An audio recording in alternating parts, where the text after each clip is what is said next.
Notes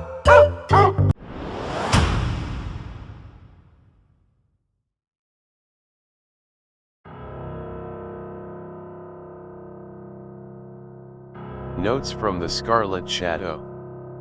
After I spent time at the monastery and acquired my flail and holy water, the monks stole into my room while I slept, accusing me of witchcraft and being the source of what drew the evil to the normally peaceful holy retreat.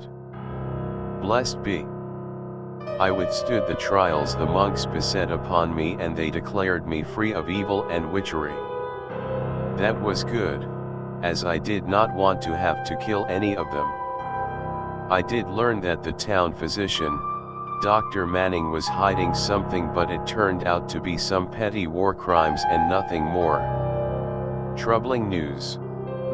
Dr. Edwards had come back from the manor of Mayor Hanbrook after attempting to negotiate for resources with the elders. Eliza was severely wounded and brought back to be cared for in town, or so the missive says.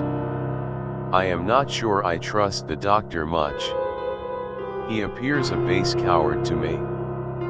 I heard from Lucy, who continued to explore the windmill. She uncovered a stash there that contained a powerful hunting rifle. I hope she is a good shot. It might provide us with a chance to take out some of the evil that lurks here from a distance. Well, hey everybody, welcome back. Episode 6 of our playthrough of A Touch of Evil, and we are playing against the unspeakable horror and not winning at this point. We're not losing, but we're not winning. I don't know where that's going to take us, but let's get going, and we're going to start right away with our turns. Didn't have any noteworthy corrections from last turn. Nothing I think is worth dealing with. So we're just going to get started. We had a bit of bad luck, and Eliza the Witch Hunter was knocked out, so we're not going to get to see her do anything particular this turn, but we're going to have to get on with the rest of them. Now, the first player marker has moved to Lucy Hanbrook. She's going to start our game, and she is currently up at the windmill. While Lucy was up there, she got a good weapon in the hunting rifle. So I think she doesn't have a lot of fight dice, though, and she does have an injury, so I got to remember her ability, Youth. She heals 1 wound at the start of each of her turns. So she is going to heal the 1 wound that she had on her, and then she is going to roll for her movement. Now let's see, she is right here, so don't ignore these cards. These are just, I have them there so I don't forget them. We have this fog, which reduces their movement by 1. So she got a 3, which is unfortunately only a 2. Not much point in her lingering. Well, wait a second. Does she have anything that can help her? Nope. I was hoping she'd at least get a 4 so she'd get down here and take care of some Crimson Hand. But she cannot do that. She could move to the fields. On a 3+, she draws a event. On a 1-2, she draws a mystery card. That's better than nothing. And then head back to the manor house and take care of these guys. I think that's what she's going to do. So she's going to move to there. And then while she is in the fields, we're going to roll to see if she gets an event. I hope she does. A 4. She does get an event card. So here's the event deck. Let's see what she gets. Hopefully something really good. Play at any time to prevent up to 2 wounds to any hero, including yourself. That is very good. We're just going to put that in the cards. Remember that just because she drew the event, in a cooperative game, any player can use it. So that is basically the end of Lucy's turn. Not a whole lot of action going on there. But we're now going to go to the Scarlet Shadow, who is still over in the monastery. Now, he's done about all he can over here. So it's time for him to move on. He's got his flail and his vial of holy water from the monastery. One's a holy monastery item, and the other one was from the deck, so he can have both of those. The holy water actually counts as a town item in his carrying capacity. He can have 3 town items. So let's roll and see what happens. He rolls, oh, a 1. Well, there's good news there. He gets to draw an event card when he rolls a 1, and with the -1, it's still a minimum of 1, so I know where we're going. So first off, we draw an I think not. Play to cancel any event card if it is as it is played, or to cancel any event result on the villain's minion chart. We probably need to do that a couple times. We'll see. Anyway, that's a pretty good card, though we haven't been able to make use of them yet. And for his 1 movement, so wait, we got a choice here. He has not been to the manor house. Okay, either way, so we got a couple choices. We go to the south docks here, kill the Crimson Hand, try and get these investigation tokens. Or, as you can see, there's a secret passage, right? You can't see that? Yes. It says, instead of moving normally, you may pay 1 investigation to move to or from the manor. Well, he's got 5, so I could pay 1 of his investigation to move to the manor. I'm not sure if I want to do that, though. He's got to get over here and start helping with these drowned dead. But if he goes to the manor, he gets new stuff, potentially. Not going to get new stuff here, but would get a new event card. I think we're going to do that. We're going to go to the manor. So I'm going to cash in his 5 token and give him 4 back. That's going on his character sheet. He is also wounded, by the way. So when he does go to the manor, he is going to have to fight, but he's got his flail and his cross. I mean, we can do some serious damage here. So let's go move him to the manor house. Okay, here is the Scarlet Shadow at the manor house, and you can see that there is some of the Crimson Hand there. Now he is going to fight them. He does have his flail, which gives him +2. That's going to give him 6 dice in combat versus the Crimson Hand's 2 dice. Let's hope he gets lucky. I could just wallop them big time and pay 3 of his 4 investigations to do this. It says once per fight round, you may pay 3 investigations to add your spirit to your combat for a single attack. That would give him another 3 because this is a +1. So that would give him 6, 7, 8, 9 dice. I think we can kill those guys. They have 4 wounds. If we kill them in one shot, they're not as likely to kill us back. They only roll 2 dice. And I can prevent 2 wounds. So I think we're going to do that. Why not? He's not going to have any use for his investigation tokens up here, so he's going to spend 3 of them. And we're going to combine our spirit and our combat together. Let's do that. Okay, well, so how does he get his 9 dice again? He's got a base combat of 4. His flail gives him +2 in combat, and he's used his Cross of Candor ability using 3 investigations to combine his spirit and his strength together. His spirit is a 2, gets +1 for the cross, giving him 3 for a total of 9 dice. Come on, dude, let's kill him. Oh, big time. They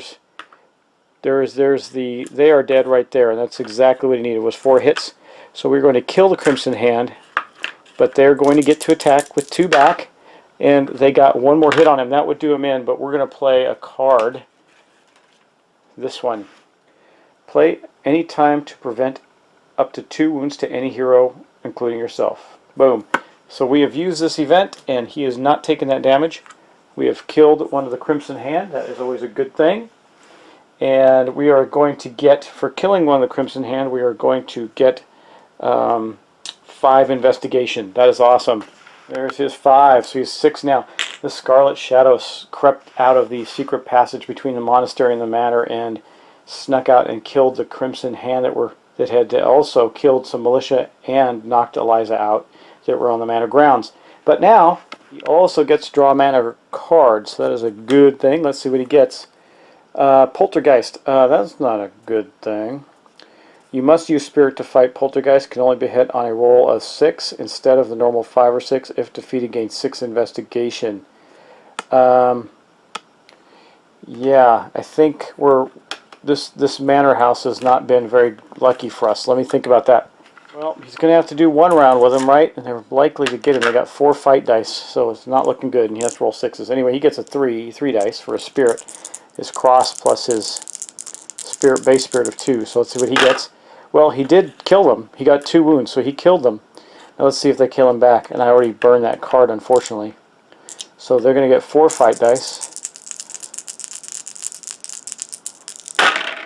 They got 1 wound, which is going to be enough to knock him out, unfortunately. Let me see if there's anything I can do. I got to think about this. Well, guys, he did defeat the Poltergeist, and he is going to gain the... well, wait, did he? No, he only rolled a... No, he did not. He needs to roll 6, so he did not defeat the Poltergeist, and he was defeated. So, what does that mean? Well, the good news is he's not going to lose any of his items, because even though he's going to lose a d6 of stuff due to being knocked out, he won't. He's got 6 investigation, so even if he rolls a 6, he can just burn it all investigation and not lose the cross, nor the flail, nor the vial of hold. Wait! Before we do that, discard to automatically do a d6 to any vampire, ghosts, Hold on, I may do a take back on here. I can discard this and kill this thing. Do a D6 hits. Okay, let's get that guy back out here and check this out. Okay, he is a minion ghost. So let's redo that. This is why, you got to give me some breaks on this because I have to make sure I catch all the cards. There's so many cards moving around. So discard to automatically do any vampire, ghost, or demon minion you are fighting. Automatically do 1d6 hits. Do 1 hit on a villain. Okay, so we're going to use this. That's a monastery item, so I'm going to put that back with the monastery deck, and we're going to roll a d6, and if we roll a 2, then he did kill them. He did roll exactly a 2, but what does that mean? Does that happen prior? Let me think about that. I want to look at it again. Let's just see what that does. Holy water, it says discard to automatically do d6 hits the minion you are fighting. Discard at any time except during a fight round to heal 2 wounds or fully heal it if keyword is holy. Well, there's 2 ways we could have done this. I could have healed him, which would have allowed him to take the wound from the poltergeist, or even 2 of them. And he did 1 point of damage. We could go for another fight round. Or, no, I did the d6 hits and killed him, but he still knocked me out. But killing him helps because it gives me, so I got rid of that item, but I get 6 investigations for killing the ghost. Okay? Which means that when he rolls to see what he loses, it won't be so devastating. He'll still even have an investigation left over. So he is unfortunately KO'd and in the town hall center as well. I could do the thing where he heals himself, but I didn't do that, and we rolled dice and everything, so I'm going to leave it alone. But let's see what he loses for being KO'd. He loses 2. So he he ended up coming out clean on that because now he's got no wounds on him and still has 10 investigation left. I don't think I did that wrong, but if I did, let me know. I think that came out right. Okay, but that's not the, that's basically, wow. We're going to skip then the Scarlet Shadow, or the Eliza's turn. She's not going to get up till the mystery phase. And then we're going to move on to the Doctor, Dr. Edwards, who's right here. We already got the camera on him. Might as well just go. So we're going to roll his movement of 5. That means he can get just about anywhere. He's got 1 wound, but only 2 investigation. He's got this ability, if he goes to the doctor's office, he can, well, he can heal himself, but if he can also do an autopsy while in any town space. He can do an autopsy, remove a dead town elder, which we have one. We have the harbor master. So he's going to do that. He's going to go 1, 2, 3 down to the doctor's office. Okay. Now he can spend. It says here heal wounds for 1 investigation each. So he does have a wound. He's going to spend 1 of his investigation to heal a wound. He could do that on himself as well, but it doesn't really matter with his field medicine ability. But he's also then going to perform an autopsy. Okay. So what does that mean? Well, we had the dead harbor master here. So I'm just going to flip his card underneath this secrets, and just to know that he is no longer available to us for anything. And the doctor performed an autopsy. That's going to gain him a D6 investigation. Oh, we also get to draw an event card there, so I'll do that as well. 2, that wasn't very good, but that puts him up to 3 investigation total. Not a very good turn for us, huh? Not the worst turn ever, but not a very good one either. But we do get to draw an event card. Let's see what he gets. Ooh, a play immediately, a militia. Okay, we've gotten a couple of those, so we get to put a militia marker down somewhere. Where do I want to put them? I think we're going to put them actually at the doctor's office, because this drowned dead actually we'll put them right here in the crossroads. Does it have to be in a namespace? Yeah, a namespace. So I'm going to have to put them in the doctor's office. Okay. Unfortunately for us, that is going to end the actions of all of our players, and now it's time to go to the mystery phase. This isn't going to be the most fun, that's for sure. Okay, well, let's do that. So the first thing we're going to do is we're going to do the summoning ritual for the unspeakable terror. That means we're going to place one, and we're going to draw a layer card to find out where that ritual circle exists. Okay, here's the deck. Let's see what we get.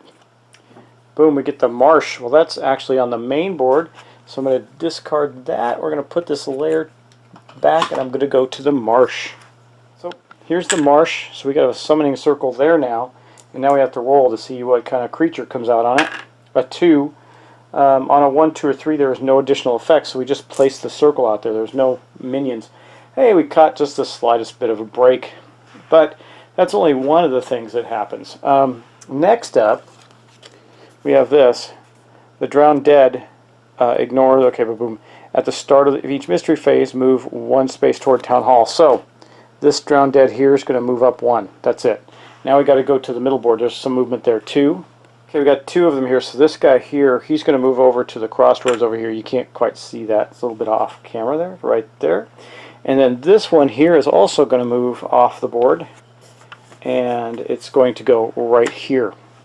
Okay, and that's the middle board, Echo Lake. Now this one's going to stay where it is, but this one is going to move 1 step closer. Now if he actually manages to get there and they connect again, we're going to lose more on the darkness track. But that is going to be it for that part. Now we got to go to the mystery phase chart roll. Woo, fun. Well, here is the advanced cooperative mystery phase chart. Let's see what terrible thing befalls us this time. A 4. Lies and deceit. Roll a d6. Any town elder with honor equal to or less than the roll gains 1 secret. If any town elder has 3 or more secrets, immediately reveal them. Okay, so let's roll. We're going to have, let's roll it. Boom. A 3, so it's going to be either, nope, it's only going to be the Reverend Harding. So let me show you him. The Reverend Harding is here. Now, he only has 1 secret, so that's good. So we're going to get the deck of secrets out. Let me see, where are they? Here they are, deck of secrets. Now, we're not going to look at it. I'm just going to give it a quick shuffle.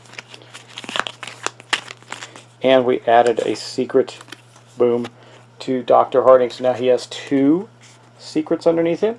That's not good. We need to start discovering what some of these are and help us out for the rest of the game. Now, that ends that, but we're not done. We have to now draw our mystery card. Woo, through the magic of filming, I have replaced it. Okay, here's our mystery card deck. Let's see what we get. Evils on the move. Place 2 investigations in every namespace. Whoa, in every namespace on the board. While in play, layer cards. Any layer card played is immediately canceled on D6. This is a remains in play. Every namespace on the board is going to get 2 investigations. That is insane. Let me get a bunch out, and then I'm going to populate the board off camera. Our board's getting busy. I mean, check this out. I'm just going to pan around a little bit and show you. Yeah, that's all of the namespaces with investigation tokens on them. It's kind of crazy, but that's good for our players. That means they can, everywhere they go, they can at least take a chance at collecting some of those. But there's a downside to that too. It says, while in play, any layer card played is immediately canceled on a d6 roll of 5 or plus. That could be bad if we're trying to get to the layer of the villain later on, and it's because evil is on the move, and apparently evil has done something everywhere that allows us to investigate. So anyway, but that's the end of our turn, really. Oh wait, you know, these 2 did stand up, actually. I forgot to do that. They are up and standing, which is a good thing, because next turn they're going to get to move and do a heck of a lot of investigating. Yeah, that was crazy. Anyway, that's what it is. And it does say, place 2 investigations on every namespace. Now, I think that probably came from the base game, because when you do it across all the boards, that's just an insane amount of investigation tokens. But they are all out, and we're going to continue on. So, hey guys, thanks for watching. Marginally eventful turn. Some interesting stuff going on. I don't know that we're any closer to winning. We certainly don't seem to be.